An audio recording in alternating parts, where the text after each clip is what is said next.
Сәлеметсіздер ме, балалар? Біз сабағымызды бастамас бұрын Дәуренбековтың мына тақпағын оқып бергім келеді. Ана тілі бар білімнің қайнары, аталардың өсиеті пайдалы, алақаны мейірімі, анамның, ұстазыңның жарқын жүзі жайдары. Ана тілім тастамайтын әліппем, болғаным жоқ әріптерін танып мен, өз тілімді жақсы көру арқылы достасам басқа халықпен. Міне балалар, әріпті бастамас бұрын біз қазақ тілінің әліпбиімен танысамыз. Бірінші қазақ тілінде, қазақ тілі әліпбиінде 42 әріп бар. 42 әріп бар. Соның әліпбидің ең басында А әрпі тұрады. А әрпі тұрады. Сондықтан біз бүгін бірінші сабағымыз болғандықтан А әрпімен танысамыз. А әрпіне байланысты халықтық иірімдік сөздерді, мақал мәтел, тағы да басқа көптеген материалдармен танысамыз. Балалар,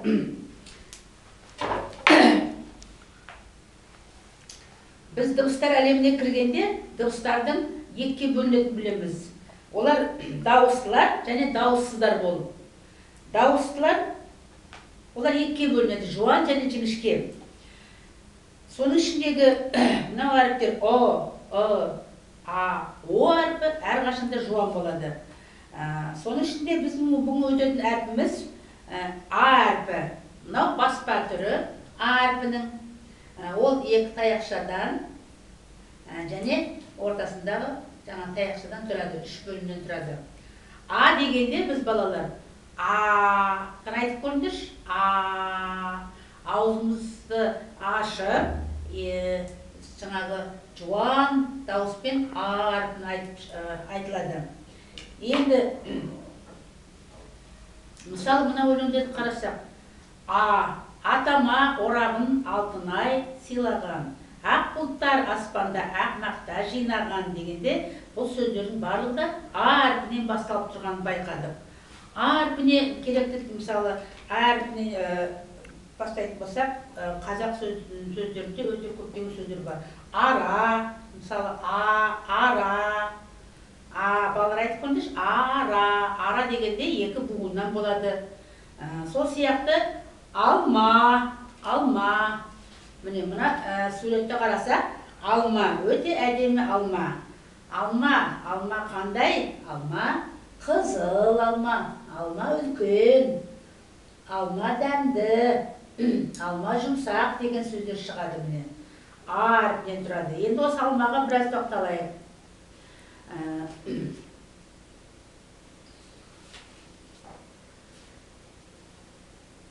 Не деу керек? Апаң сенің базардан алма сатып әкелді, ең үлкенін жақсысын саған таңдап әперді.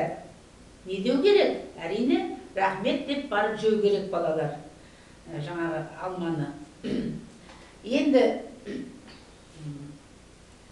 табақта 5 алма, қолымда 2 алма, қосқанда барлығын болады 7 алма. Бір алма апама, бір алма атама, 2 алма беремін мама мен папама. Ешеуі алады, ешеуі қалады, деп сәуле тағы да алмасын санады. Сонда табақта неше алма болған екен? Табақта 5 алма, қолымда 2 алма. Қосқанда барлығы болады 7 алма. 7 алма бар екен, біреуін апама, біреуін атама, 2 алма беремін мама мен папама. Нешеуі алады, нешеуі қалады, деп сәуле тағы да алмасын санады. Міне алма туралы айтуға болады. Балалар, біз А әрпіне бүгін айттық қой, А әрпіне байланысты әртүрлі өтірік өлеңдер, мақал мәтелдер, жұмбақтар, жаңылтпаштар айтамыз, суретпен әңгіме жүргіземіз. А әрпіне байланысты жан жануарлардың тағы да басқа керекті тақырыпқа байланысты әңгіме айтайық.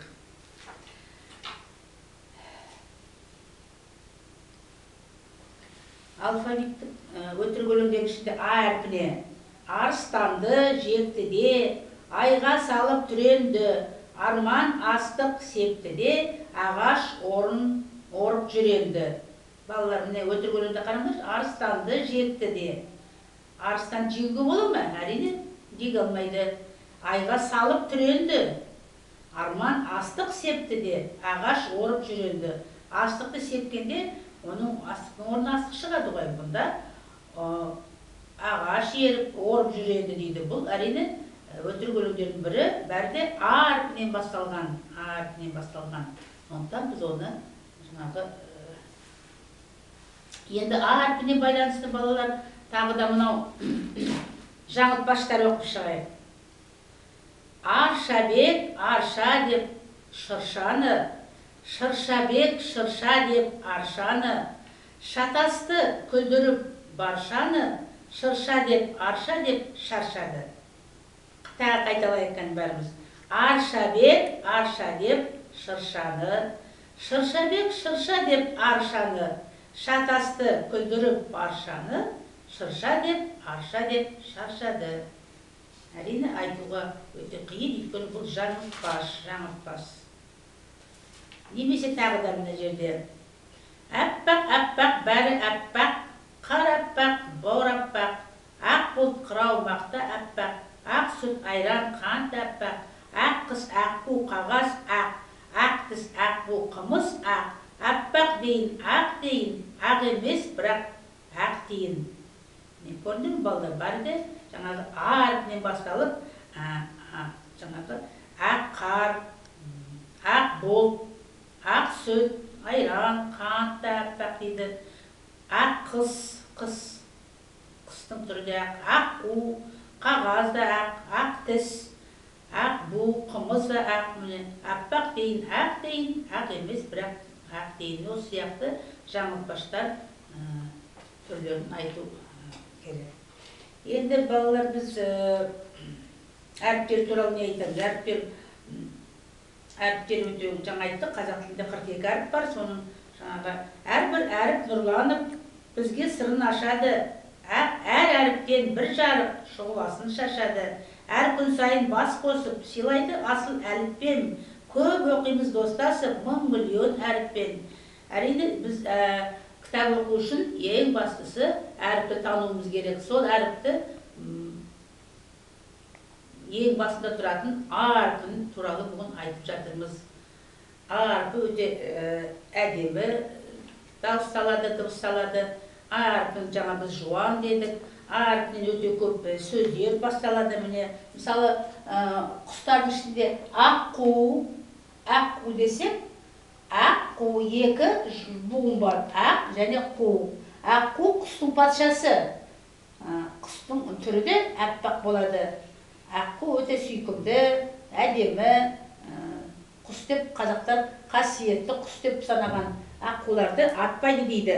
Өйткені аққу құстың патшасы, олар жұптасып, өзінің жұптарымен ғана өмір сүреді. Сондықтан олардың махаббаттың символы деп есептейді. Тағы да енді А әрпіне біздің бас қалаларымыз бар. Бас қалаларымыз ішінде бұрынғы Алматы қаласы, біздің тұратын қаламыз, Астанамыздың астанасы, Астана қаласы, елдің ордасы Астана қаласы бар. Алматы қаласы да ең үлкен әдемі қалалар, бұрынғы біздің Астанамыз болған. Мысалы, сондағы тұратын бір оқушы қыз былай дейді: мынау Алматы қаласы, Алматы үлкен әдемі қала, мен Алматыда тұрамын дейді.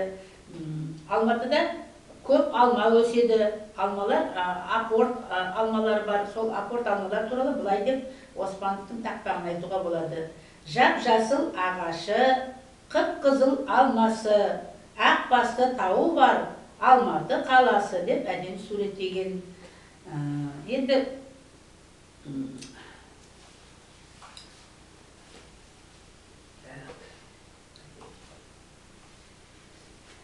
балалар, осы А әрпіне байланысты қазақтың ойын түрлері де бар.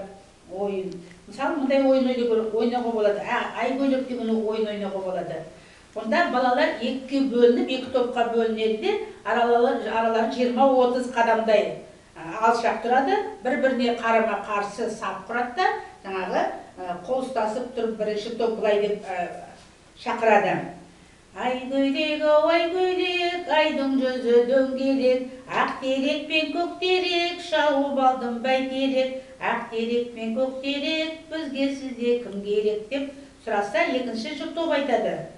Ай көйлек, айдың жүзі дөңгелек, ақ терек пен көк терек, шауып алдым бәйтерек, ақ терек пен көк терек, анау тұрған аңсар керек деп. Содан жаңағы аңсар аты аталған бала жүгіріп келіп, жаңағы екінші топқа қарсы жүгіріп, қол ұстасып тұрған балалардың қолдарын үзіп өтпекші болады. Бірақ олар үзілсе өздерінде қалады, үзілмей қалса балаларны өздерін алып қалады. Міне сондықтан осылай ойын жалғаса береді. Бұл ойын өте жақсы ойналатын ойын. Бұл ойынды сендер білесіңдер деп ойлаймын. Енді біз балалар неге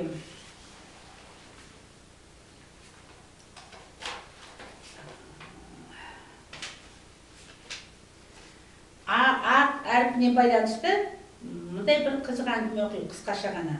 Атасы Алтайға айтқан сөз бір құлағынан кіріп, екіншісіне шығып кетеді, осы сенің деп ренжиді. Оны тыңдап тұрған немересі Мұрат айтады. Ата, Алтайдың құлағы тесік пе? Дейді, деп сұрайды. Өте қызығар балалар.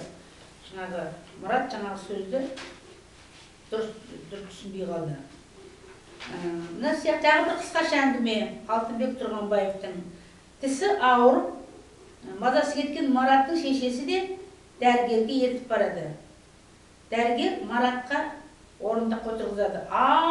Деп айт дейді. Үлкен А дейін бе, кіші А дейін бе депті сонда Марат сасқалақтап. Бұл да жаңағы қызыға үлкен А дейін бе, кішкентай А дейін бе, үлкеннің Аның үлкені кіші айтқанда ол болмайды ғой. Бұл бала тілі бал деген недерден. Енді А әрпі туралы мақал-мәтелдер, көптеген А әрпінен басталатын нақыл сөздер, мақал-мәтел дегеніміз бұл халықтың ұзақ уақыт бойы адамдардың іс-әрекеті, мінез-құлқына жасаған бақылауларынан туған дана сөздер дейді. Мысалы, ақыл азбайды, білім тозбайды.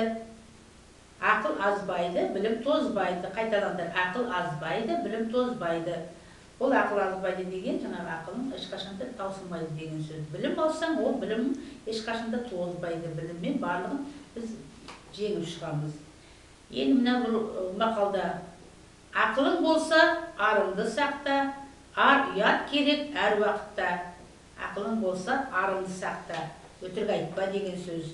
Ар ұят керек әр уақытта, ұятың болу керек. Ол өтірік айтсаң, ол ұят болады. Сондықтан өтірік айтуға балаларға, үлкендерге болмайды деген сөз. Міне, А әрпінен басталатын жаңағы көптеген нелеріміз. Немесе мына мақал-мәтелдерді тыңдап көрейік, қараңдар балалар.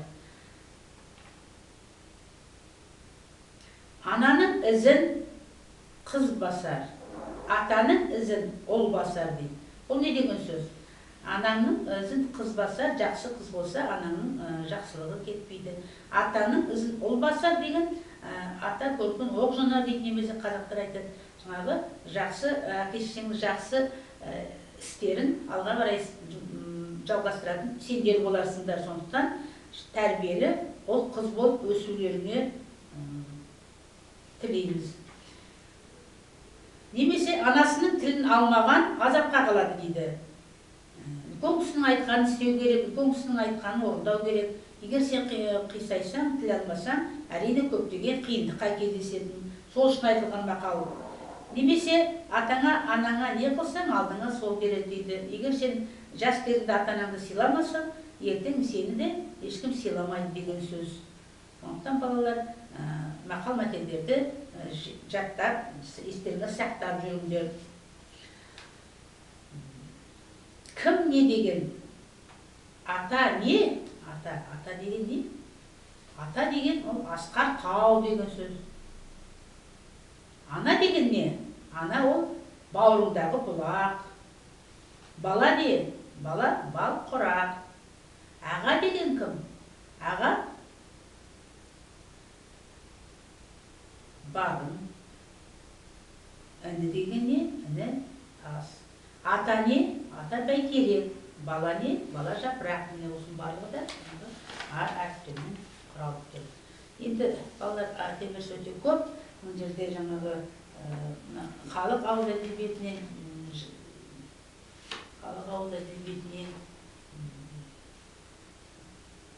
тағы да жаңылтпаштар айтуға болады міне.